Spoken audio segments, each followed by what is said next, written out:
Hello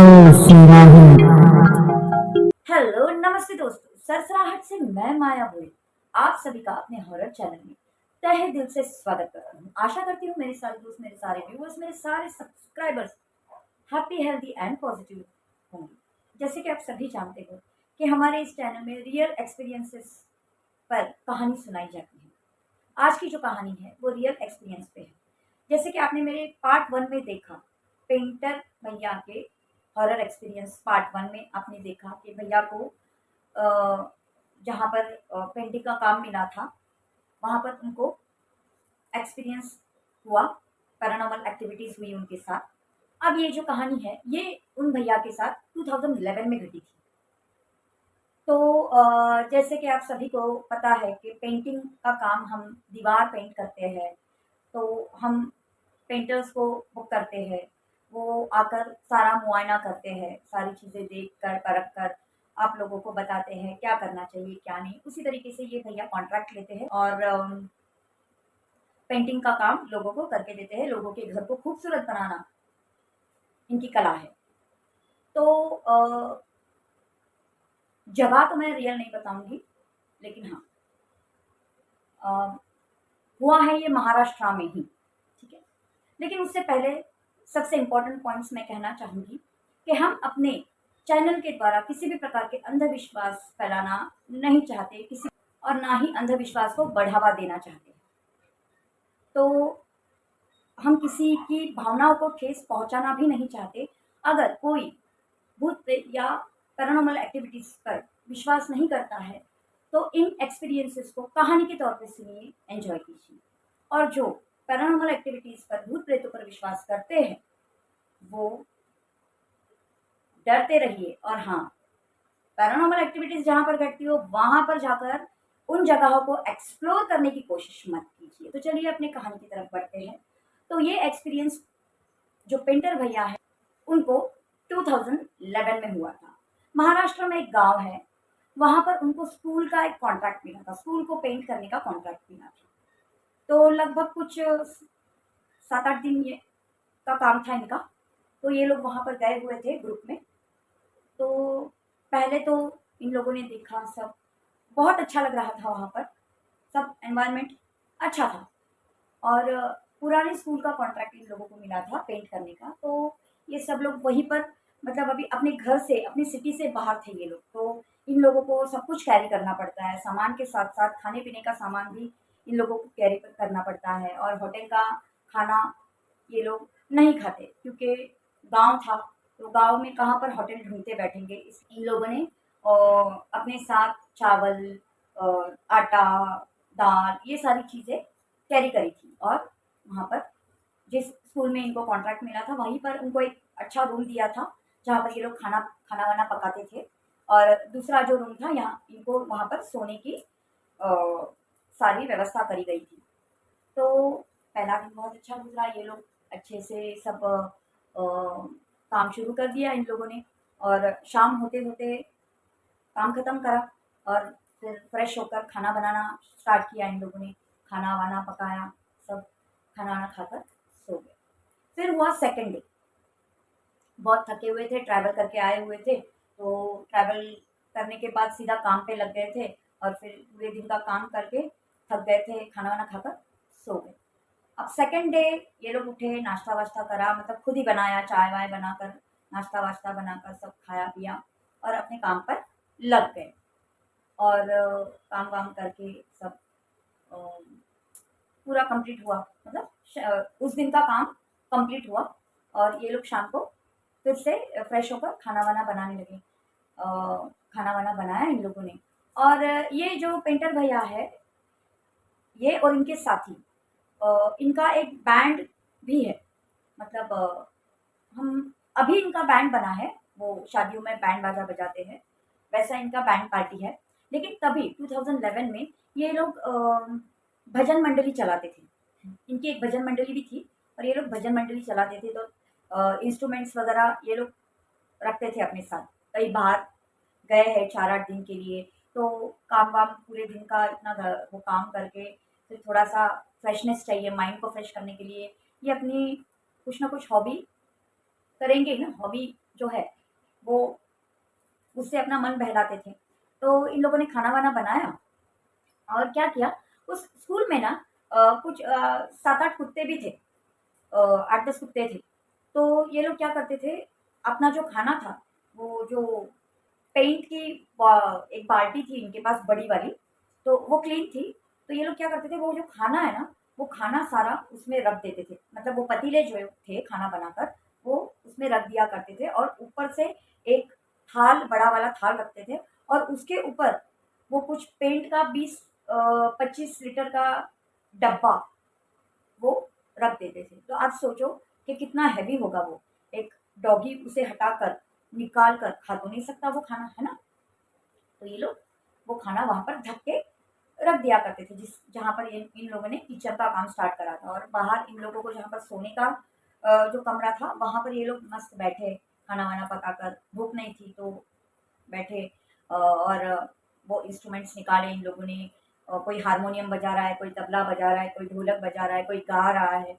ऐसे करके इन लोगों ने भजन, भगवान के भजन वगैरह जो भी है उनके, जो भी गाने रहे होंगे, वो हम लोगों ने गाए, एन्जॉय किया बहुत अच्छे से। 1 डेढ़ घंटा इन लोगों ने एन्जॉय किया।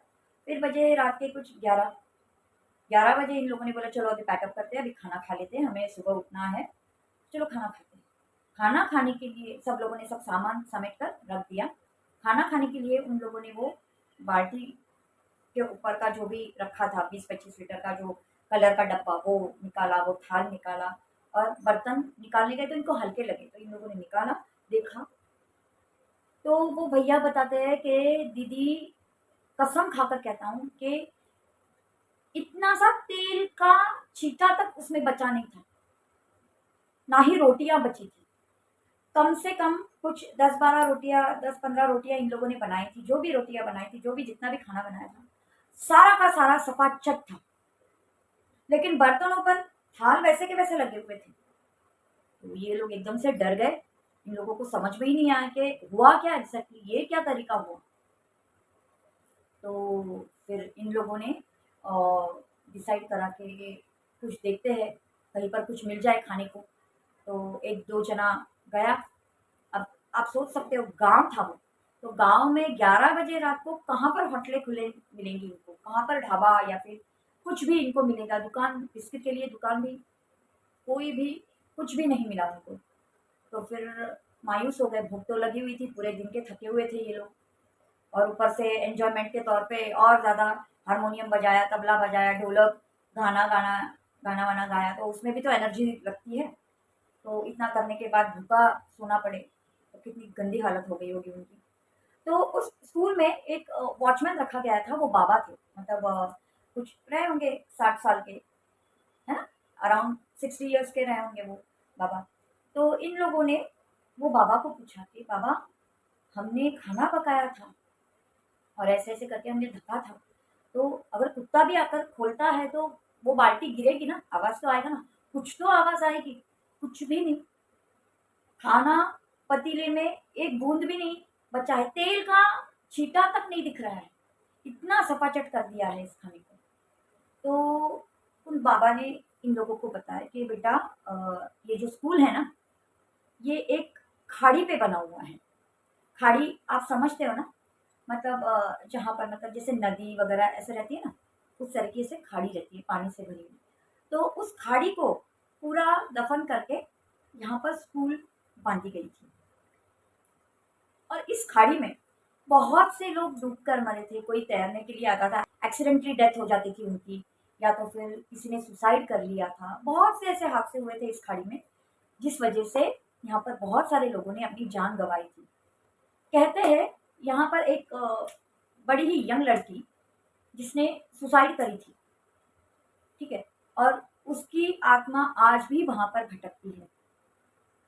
उस स्कूल में बहुत से लोगों को पायल की आवाज़, किसी के रोने की आवाज़ सुनाई देती रही है। तो उसी वजह से ये स्कूल वीरान पड़ा हुआ था और अब वो स्कूल फिर से गाँव वाले ओपन करना चाहते थे, और इसीलिए उस स्कूल को रिनोवेट किया जा रहा था। तो अब इन लोगों के साथ ये हादसा हुआ, वो चाचा जी ने इनको बता दिया कि ऐसे-ऐसे हुआ था। तो अब क्या कर सकते हैं, इन लोगों को तो भूखा सोना पड़ा।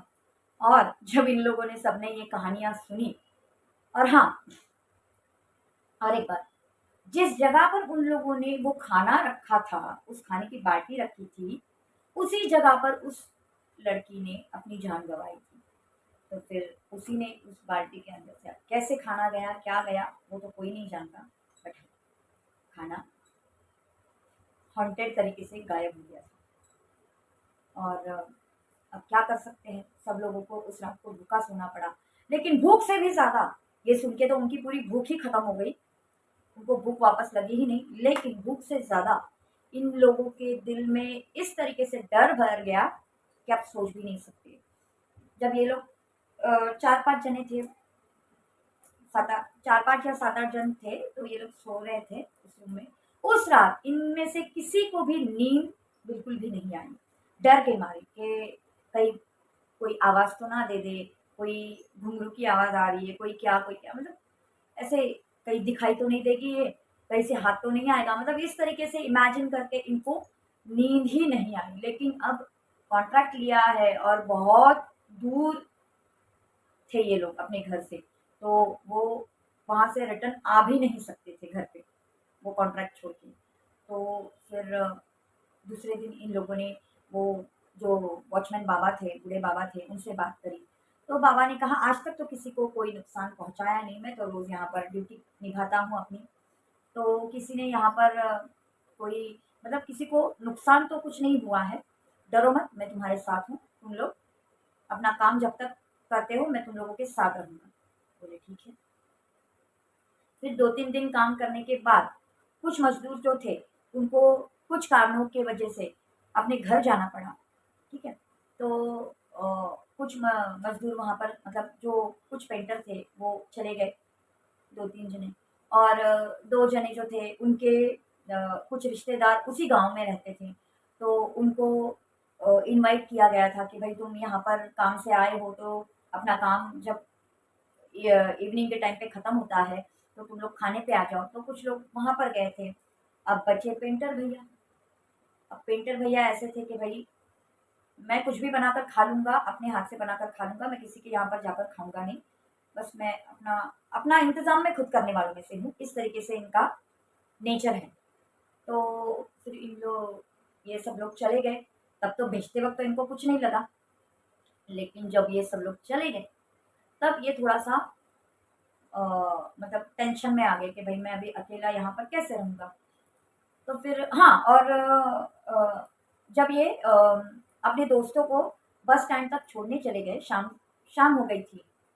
नहीं, बस स्टैंड तक छोड़ने चले गए, और फिर दोपहर में यहाँ-वहाँ घूमे, मार्केट में कुछ सामान लेना था, उन्होंने लिया, ठीक है? कुछ तो उन्होंने टाइम पास किया दोपहर के वक़्त, एग्ज़ैक्टली मुझे याद नहीं है उन्होंने क्या किया वो टाइम तक, दोपहर से लेकर शाम शाम तक टाइम पास वग़ैरह किया। फिर अब हुई शाम, अब शाम के वक़्त अकेले के लिए क्या खाना पकाऊँ मैं? जिस वज़ह से भैया ने सोचा चलो मैं कुछ बाहर से ही कुछ खा लेता हूँ। तो मार्केट में वो पाव भुर्जी, भुर्जी पाव की गाड़ी लगी हुई थी, तो वहाँ पर भैया ने वो भुर्जी पाव खा लिया। भुर्जी पाव खाया और फिर चले आए। तो चलते-चलते उनको कब रात होने लगी पता ही नहीं चला, ठीक है? रात का समय हो गया और अंधेरा हो गया। जब तक मार्केट थी, मार्केट का रास्ता था, तब तक तो ठीक था। लेकिन जैसे ही स्कूल का रास्ता शुरू हुआ, वो पूरा रास्ता ऐसे पेड़-पौधों से सॉरी, पेड़-पौधों से भरा हुआ था और पूरा अंधेरा, कहीं पर भी स्ट्रीट लाइट नहीं थी। अभी सबको पता है कि गाँव में स्ट्रीट लाइट्स नहीं होती है, स्ट्रीट लाइट मेन रोड पे ही होती है। बाकी तो अगर आप जो अ, पेड़-पौधों में से जाने वाला रास्ता, घास-फूस में से जाने वाला रास्ता जो होता है, तो पगडंडी होती है, वहाँ पर कोई स्ट्रीट लाइट्स नहीं होती है, बराबर है? तो पूरा अंधेरा था, तो भैया को थोड़ा-सा डर लग रहा था, ओके? फिर भी ये अपने मन को स्ट्रॉन्ग करके चलते जा रहे थे। तो जैसे वो चल रहे थे, वैसे उनको छन-छन की आवाज़ आ रही थी। तो इनको डर लग गया, भई मैं चल रहा हूँ, मुझे छन-छन की आवाज़ क्यों आ रही है? फिर से वो ऐसे चल रहे थे, फिर से उनको छन-छन की आवाज़ आई। इनको समझ में ही नहीं आया। फिर से आगे चलने लगे, छन छन की आवाज़, कुछ ऐसी उटपटांग चीज़ें हो रही है, इनको महसूस होने लगा। तो ये डर गए और वहाँ से जो इन्होंने दौड़ लगाई सीधा स्कूल में, स्कूल के अंदर। स्कूल का गेट था, वहाँ पर मतलब दूर से इनको स्कूल के गेट के अंदर की लाइट दिखाई दे रही थी, तो स्कूल का गेट था वहाँ पर। उन्होंने देखा कि भाई स्कूल अभी नज़दीक आ चुका है। इन्होंने जो ज़ोर की दौड़ लगाई, सीधा जाकर स्कूल का दरवाज़ा गेट खोला और बाबा के पास जाकर बैठ गए और डर के मारे हालत ख़राब होने लगी। फिर बाबा ने उनको पानी-वानी दिया, बोलने लगे, "क्या हुआ?" तो उन्होंने बताया, ऐसे-ऐसे मेरे साथ हुई बात। तो बोलने लगे, "ऐसा तो नहीं होना चाहिए।" तो बोलने लगी, "नहीं।" और इनको ऐसे लगने लगा कि इन्होंने पूछा बाबा से कि बाबा ये जो स्कूल की भूतनी है, ये स्कूल के बाहर भी आती-जाती है क्या? तो बाबा ने ध्यान नहीं दिया, इतना कुछ आंसर देना ज़रूरी नहीं समझा। वो बोलने लगे, "तू डर गया है, सो जा।" बोले, "ठीक है।" फिर भैया ने अपना सब ये निकाला, तो सामान में कॉइन्स थे या फिर कुछ चाबी थी उनके पॉकेट में, जिस वजह से उनको वो छन-छन की आवाज़ आ रही थी और उसी को वो पायल की आवाज़ समझ के डर गए थे और उन्होंने उस तरीके से डर के मारे दौड़ लगा दी और वहाँ पर आ गए। तो उनको अपने आप पर ही हँसी आ रही थी कि भई मैं ये स्कूल की भूतनी की बात सुनकर रास्ते में भी डरने लगा। उन्होंने फिर उस बात को आई गई बात छोड़ दी और फिर रात को फिर अकेले कैसे सोएँगे? तो फिर वो बाबा जो थे वॉचमैन बाबा, उनके बाजू में जाकर भैया सो गए और कैसे-तैसे इन लोगों ने अपना जो 8-10 दिन का काम था वो कंप्लीट किया और वापस अपने शहर लौट गए। तो यही सारी चीज़ें उनके साथ हुई थी, ये एक्सपीरियंस उनके साथ हुआ था। तो ये पेंटर भैया की जो थी वो सेकंड स्टोरी थी। अब पेंटर भैया की और भी 2 स्टोरीज़ उन्होंने मुझे बताई थी, लेकिन मुझे बिल्कुल भी याद नहीं है। तो पेंटर भैया से मैं फिर से फ़ोन पर बात करूँगी, उनको पूछूँगी क्या स्टोरी थी। अगर वो मुझे बताते हैं अगली कहानियाँ अपनी फ़ोन पे, तो मैं ज़रूर आप लोगों को उनकी अगली कहानी पार्ट 3 बनाकर पेश करूँगी। और अगर पेंटर भैया अ,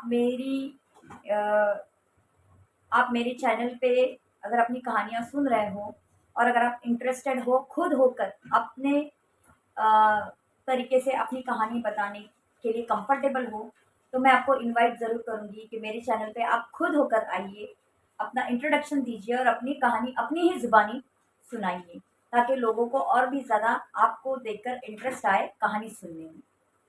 अगर मेरी कहानियाँ आप सभी को सच में अच्छी लगती हो, डरावनी लगती हो, तो ज़रूर do like, share, comment and subscribe to Sarsarahat with Maya भोली।